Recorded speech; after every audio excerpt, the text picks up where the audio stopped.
that all the sufferings, problems, difficulties that we see in the world are due to self-cherishing attitude.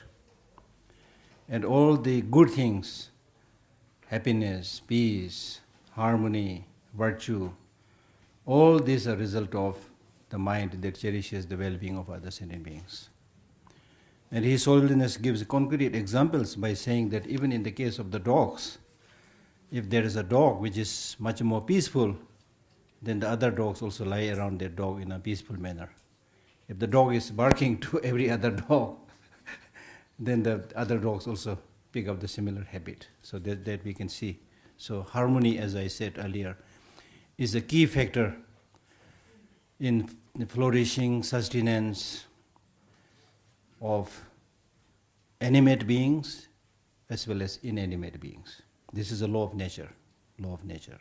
So there are certain things that you need to take care because it is good for your health, good for your peace of mind, good for your harmony. So therefore bodhicitta is one of the most important things that we can ever think about and we can ever dream. Out of the more than 7 billion of people in this world, only few lucky people like us are able to hear this word bodhicitta. Believe me, the majority of the people don't hear this word, forget about understanding the meaning, forget about trying to practice it. And they die like that. Even in today's world, people talk so much about globalization, which is said to be a sign of progress. But globalization is primarily talking about human beings, not about all sentient beings. And even within human beings, globalization is talking primarily about business. Whereas when we talk about practicing bodhicitta, we are not talking about doing business. We are talking about selflessly benefiting others. So you can appreciate that fact. So therefore it's always important to remember that one thing that I must do in my life is try to benefit others as much as I can. Of course we cannot be perfect, but as much as I can. So that really is the meaning of existence, meaning of life. So that we have to remember. And if you do that, natural outcome will be that you will not only get the benefit, of course you are not doing that for getting benefit as a reciprocal activity, but it's a natural thing that you will get the reciprocal action and also you will get that benefit and satisfaction. It's human nature. But sometimes when you do something for some other people and they get benefit,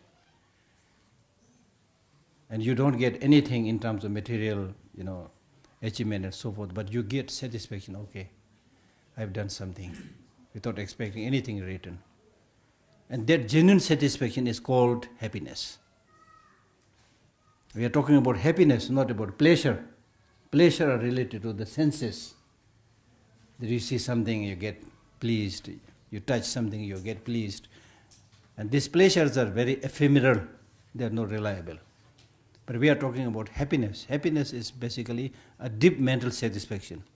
And deep mental satisfaction comes by leading a life which is free from duplicity, saying one thing or doing other thing, showing one thing and hiding something else. If you do that, other people may know it or may not know it, but you know it, your conscience knows it. So therefore you know, okay, I did this, but I know who I am, So there is a crack. There is a crack inside. When you have that crack and hesitation inside, you don't get deep down satisfaction. When you get that deep down satisfaction, your sleep will be smooth, without nightmare. When you talk to other people also, you talk openly and fearlessly. Your expression says that, your word says that. But if you're hiding something, saying something, you may try to be very manipulative and very clever, but still other people can read you. And even if they don't read, you know who you are. So there's no stability. And when you don't have that deep down stability and satisfaction, you don't get that deep peace and deep happiness. So it's important to be as much as possible, as I'm saying. We cannot be perfect. We are not perfect, of course. But try our level best to help others with the realization that others are here in this world for a short time. They're all looking for some kind of peace, some kind of happiness. Some are looking for job, some are looking for friendship. I mean, everybody is in need of everything. So with that realization, even if you are unable to help, at least, as His Holiness says, at least you should not obstruct their success, their peace, their happiness. That's important. If you do that, you're on the right track. So that's important.